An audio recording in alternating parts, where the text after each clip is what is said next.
Hey, this is Ernie Svensson with Law Firm Autopilot and a whole bunch of other websites.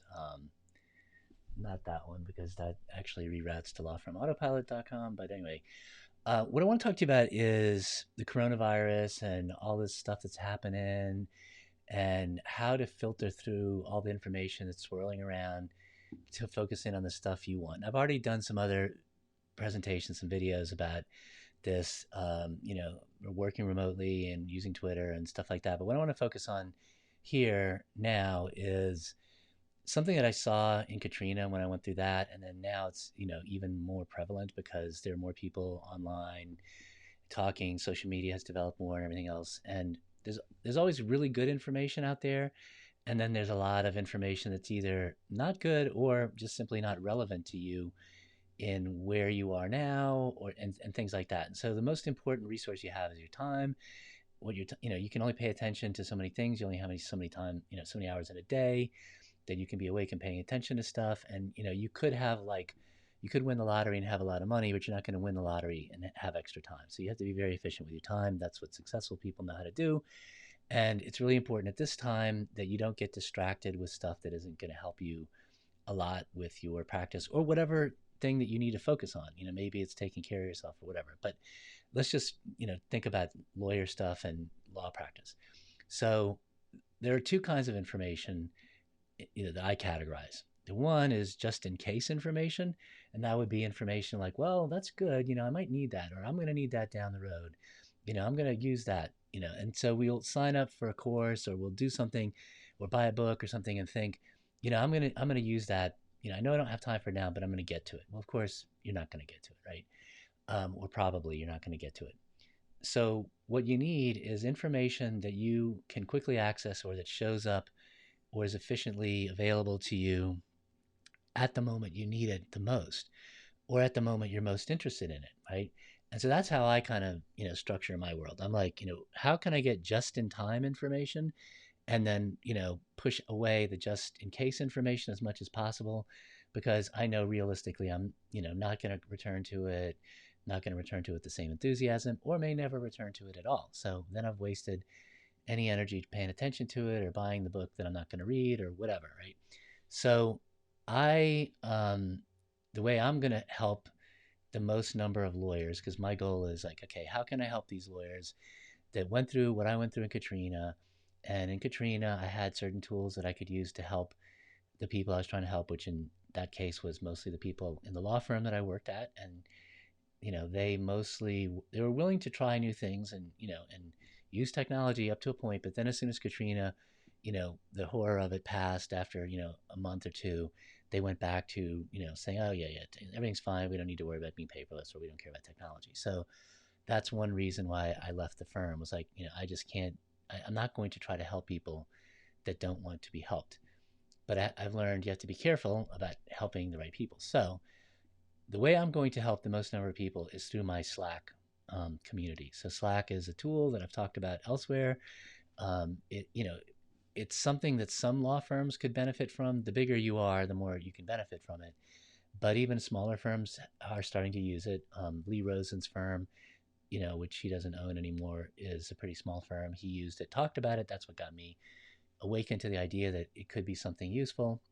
And then other people that I respect were using it, and I thought, okay, well, let me try it. It took me a long time to really wrap my head around why it was beneficial, but I use it in the Copilot program that I have, which is a monthly subscription and everything else. And I do 2 webinars, but it's mostly the Slack thing that helps people. So I think that if you want my help, and you may or may not, and that's fine, but if you think, well, Ernie's the kind of just-in-time information person I want on my team, then if you shoot me an email, I will vet you and make sure you're a good person to be inside of the Slack group and talk to you about how maybe you can get inside there for a cost, because it costs me $10 a month per user. So I have to get that money back if I let somebody in. And so that's the price of getting in. The price of getting in is, it's $5 the first month. So I cover half your cost the first month if you want to go in, mostly because I figure somebody who's willing to pay $5 a month is somebody who's going to check it out. And I'm willing to invest a little bit in somebody who checks it out, because after a month, if they go, well, I don't like this, I don't want to keep doing it, then, I lost $5, no big deal. They move on. But if they stay, then I'm willing to keep, helping them for $10 a month, which is my cost. Basically, how I'm helping is I'm connecting lawyers with other lawyers who can help each other. I'm also connecting people with the consultants that are in the Slack group, which are only the people that I trust really well. Like, basically the people I have hired to help me and who are my friends, and the only people that I recommend other people, small firm lawyers, go to, because I know I can trust them to think about those people's interests and not their own first. So that's the most efficient way I can deliver just-in-time information. I'll keep putting stuff out here on YouTube and on in my Facebook group, and that's another place you can go. Those are all free, and I will definitely be putting stuff there, but I can't be doing it all the time, and I can't respond to people's individual questions, easily in those places, because that's not where I live. I live inside of Slack. That's my go-to most efficient way for doing that. So that's where I am. Anyway, bottom line is just pay attention to people and find the people that you think that person is putting out highly relevant information, and they're not trying to go, there's a coronavirus, and maybe you need to be thinking about estate planning. And I'm just making that up. I don't know. Maybe there's estate planning issues. I'm sure that's a bad example, but there are people just glomming together anything with coronavirus because, and these are especially internet savvy people, because they're figured out that that's going to rank higher, at least for a little while, till Google figures out the content's not very good. But you want to think, is this going to help me now? And how is it going to help me? And is this the most important thing that I need to be helped with? Right? You start with that and pay attention to that first. That's what I learned in Katrina. Like, people are going to throw around a bunch of stuff that isn't the most immediate thing that you need to work on. Right? So the people I'm going to help, I'm going to think about, what did I do in Katrina? What do you need to focus on first? And then maybe if people say, well, I have this question about something and that's different than everybody else's question, that's fine. But I can't try to be everything to everybody right now, because first of all, that wouldn't make sense for anybody. And so just make sure you pay attention to people who are putting out good information. I think Twitter is really the best place. Go to Twitter, sign up for an account if you don't have one. Don't think about how you need to, put a profile. You don't care about being a person who tweets if you don't have a Twitter account. You want to use Twitter to gather information.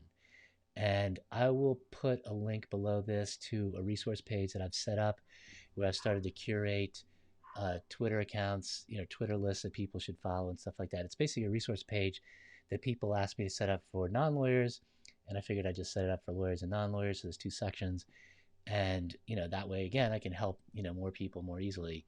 But I think Twitter is the best way to get really good information. You just have to be careful about curating the list. And if you're already on Twitter and you're saying there's too much noise, well then, stop following the people that are putting out useless information, or group the highly relevant people into a list so that you can just dive into the list and follow just that stuff when you want to find that specific kind of information. Anyway, that's enough for today. Hope everything's going well.